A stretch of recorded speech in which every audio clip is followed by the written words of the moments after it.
Hey guys, welcome back to episode 46. Oh my goodness, I keep forgetting what day it is.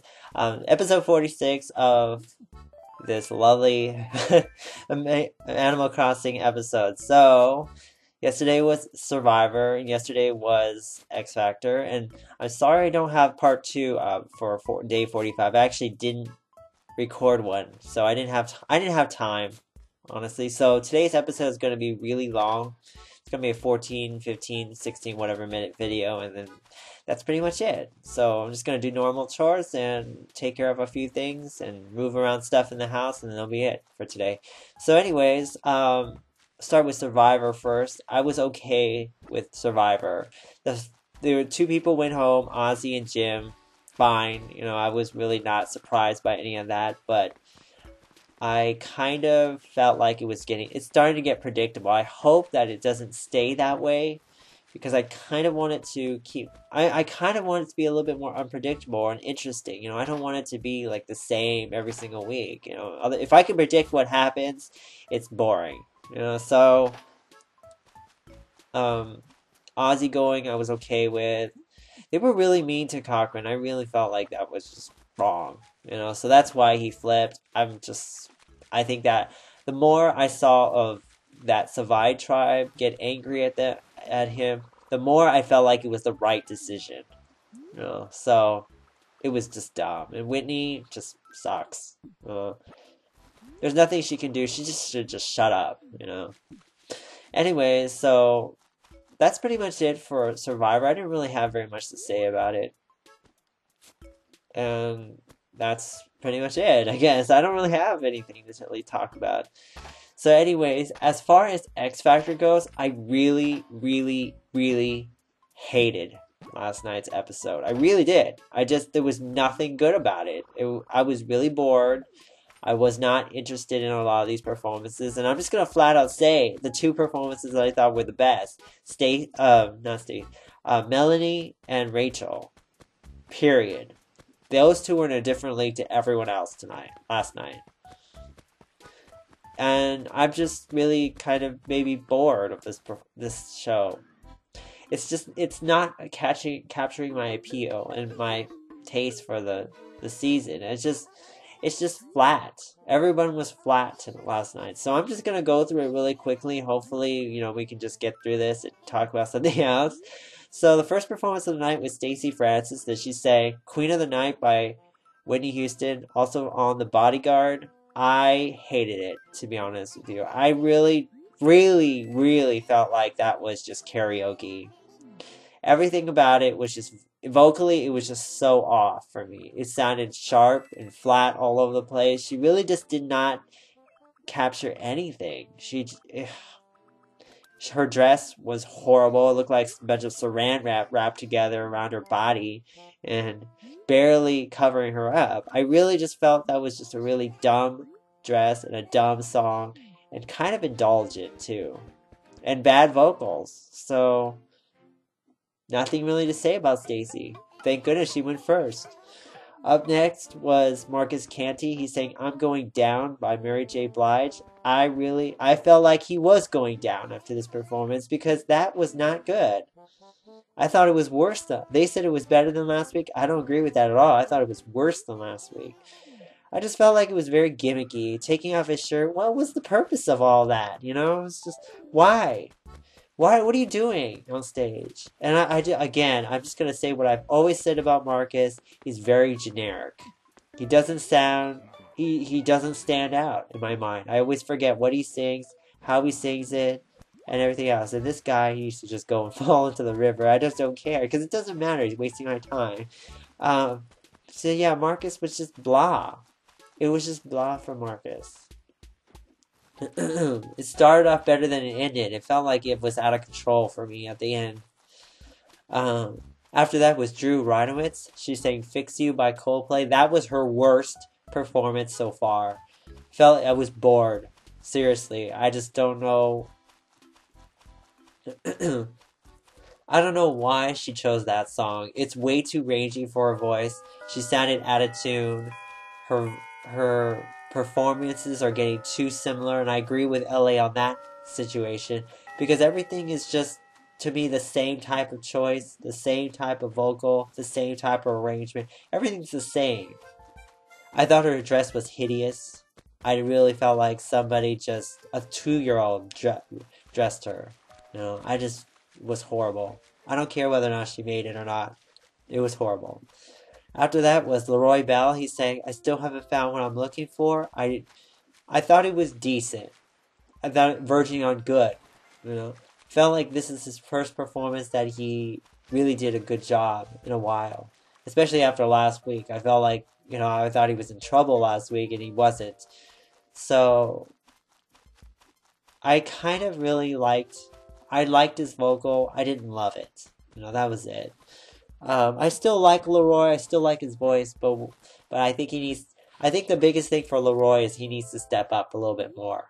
Because I felt like at times he could have pushed himself to make himself, better, So, he was good. I was okay with it. After that was Lakota Rain. They sang Somebody Like You by Keith Urban from How to Lose a Guy in 10 Days, which is a horrible movie. I'm sorry, the movies are just dumb. Come on, If the movie's dumb, don't pick a song from a dumb movie, I'm gonna buy this Wizard's cap. The song was, they sounded okay individually, but as in the harmonies wise, they sounded horrible. I just felt like they just did not sound good.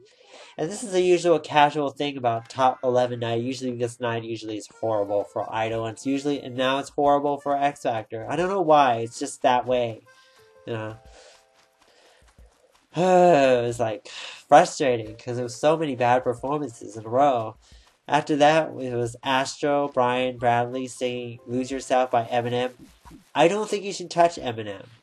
I don't think he's a good enough rapper to be Eminem. Eminem is so distinct.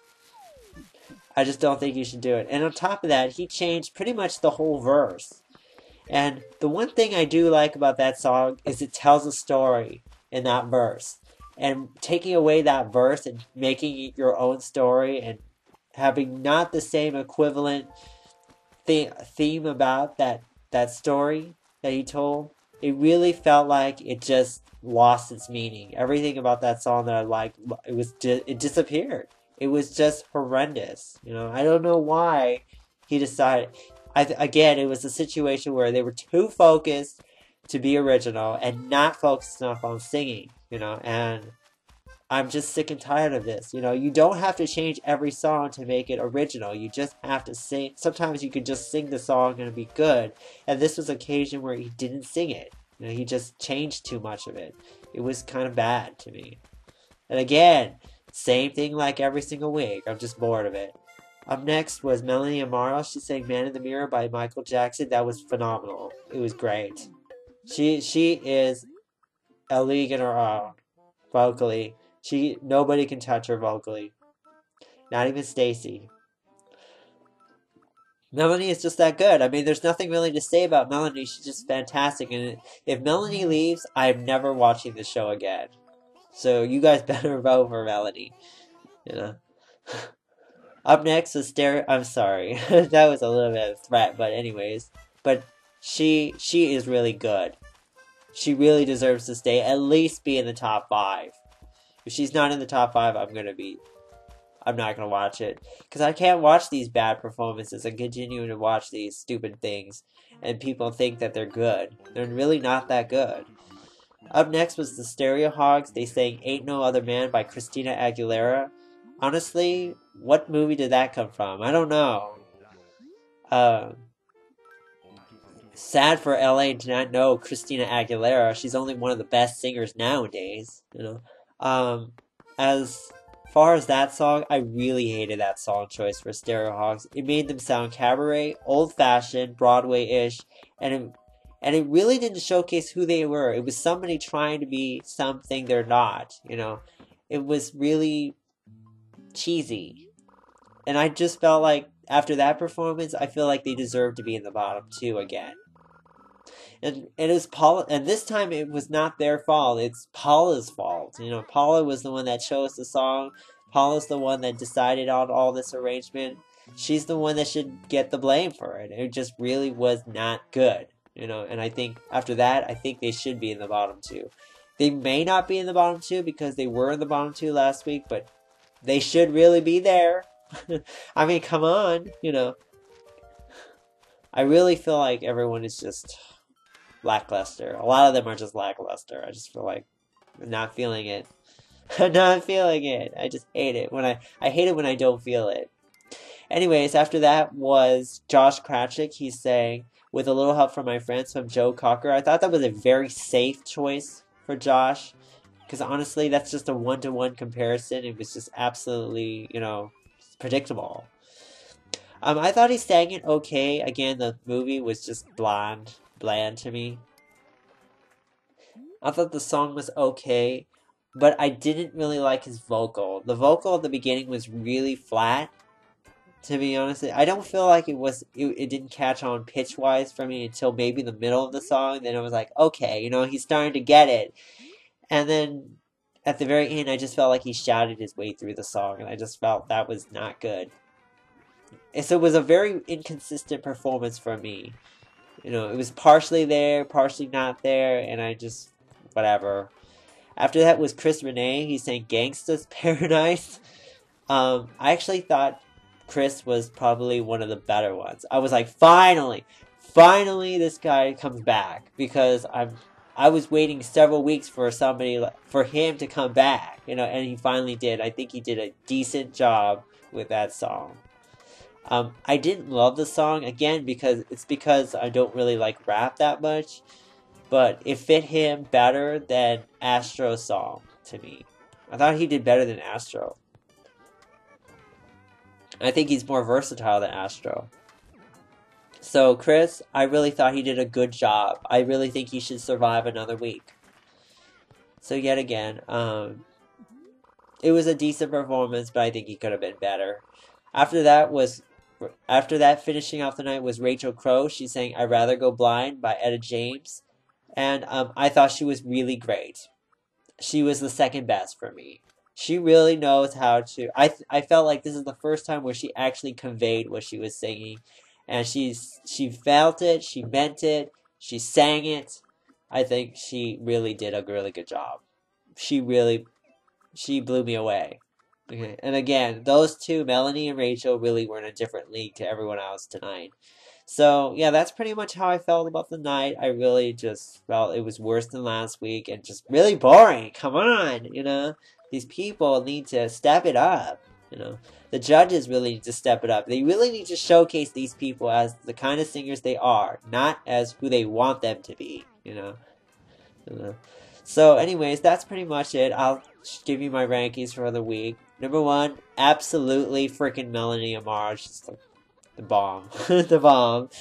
Number 2 is Rachel Crow. Number 3, Leroy Bell. Number 4, Chris Renee. Number 5, Josh Kratchik. Number 6, Lakota Rain. Number 7, Marcus Canty and Brian and Astro. 9, Drew. 10, Stereo Hogs. And 11, Stacey Francis. And as far as who goes home this week, I think it's going to be Stereo Hogs. I think definitely they're going to be in the... I'm not going to say definitely because you just never know. I think they have a really high chance of going into the bottom, Stereo Hogs. And I think joining him will be either Stacey, Leroy, or Lakota Rain, I think. So yeah, that's pretty much it for today. I really just did not feel this episode of X Factor at all. So hopefully next week will be better. Otherwise, and if Melanie goes, I'm done with this show. So yeah, we'll see what happens. As far as 1000th video, there is going to be a special soon. So take a look at that soon. So see you guys later. Take care. Bye.